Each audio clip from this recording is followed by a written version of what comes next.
एक साल में 8.5 लाख पाकिस्तानी रोजगार के लिए मुल्क छोड़कर चले गए। जी हाँ, महंगाई और मुल्क की खराब मुआशी और सियासी सूरत हाल ने लोगों को मुल्क से बाहर जाकर रोजगार तलाश करने पर मजबूर कर दिया। लाखों होनहार नौजवान रोजगार की तलाश में मुल्क से बाहर चले गए।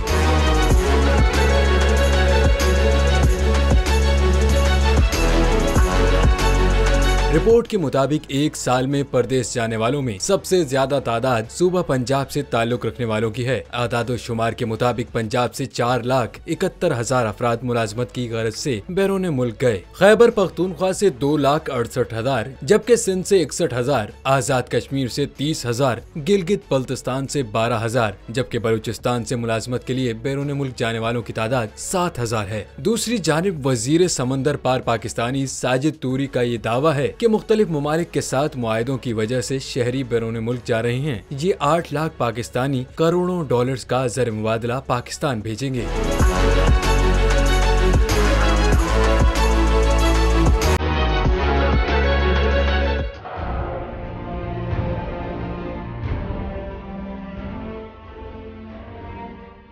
अदालती अहकामात के बावजूद कराची में शुएब शेख के घर को गैर कानूनी तौर पर मिसमार कर दिया गया है। बोल के खिलाफ इंतकामी कार्रवाइयों में तेजी। कराची में को चेयरमैन शुएब शेख का घर गिरा दिया गया। बोल के खिलाफ इंतकामी कार्रवाइयों का सिलसिला जारी है। सिंध हुकूमत की अदालती अहकामात की खिलाफ वर्जी।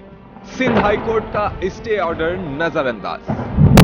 सेक्रेटरी बल्दियात Najam Shah, director land Sawal Islam, director anti encroachment Imran Ahmed को नोटिस जारी। Administrator KMC director Saifur Rahman, DIG south Irfan Baloch, SSP Keamari Fida Hussain को भी फरीक बनाया गया। इससे पहले जो जुल्म के पहाड़ तोड़े गए, शुएब अहमद शेख की जबानी से 8 दिन का वक्त होता है। 102 दिन के बाद मैं जीत गया, केस बरी हो गया।